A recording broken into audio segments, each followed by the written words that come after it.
Leksimizi devamlaştırımız hürmetli vatandaş. Bugünkü Sağış 2019 yıl 6. ayının 23. gün ettiği yakşamda.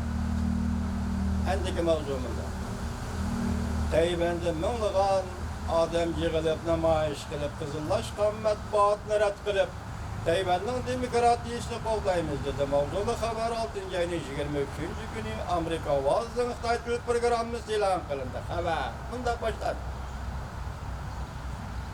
Teybe 10 minglığan adamlar yakshanba günü Prezident Mahkemesi'nden aldidiki meydanga toplandı.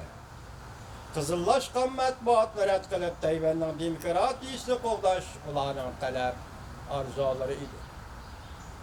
Tayvanning prezidenti Sayyin mundaq bildirdi. Bu faoliyat ko'pchilikning Jungoning Tayvanga singib kirishidan hushyor bo'lishini yuqori ko'tardi.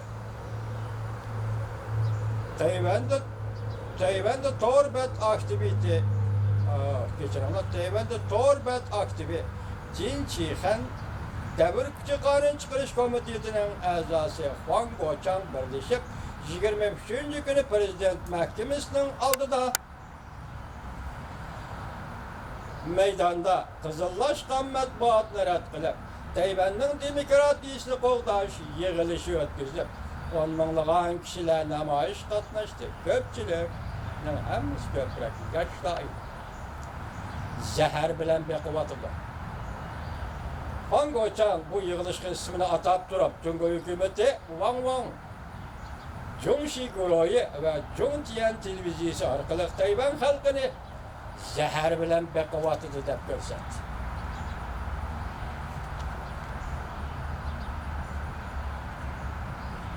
Bu mundaq dedi. Bugun ular qizillashgan matbuotlardan foydalanib, bir tarafdan Jungo'dan pul elib yana bir tarafdan Tayvanda yolg'on xabar, axborot tarqatib Tayvanning demokratiyasiga buzg'unchilik qilyapti.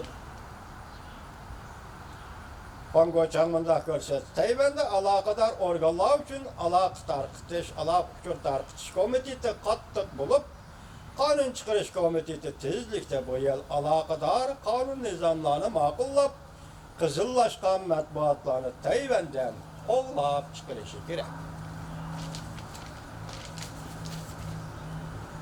Wang yemek, pishmak guruhi Tayvan'da 1990 yıllarda Jungo bozoriga kirgan. Fayda menfaatga erishib qolmay Jungo hukumati bilan savdo siyosat munosabatlarini o'rnatgan. 2009 yılı Tayvan Zhongxi guruhining matbuotini boshqarish huquqiga erishgan.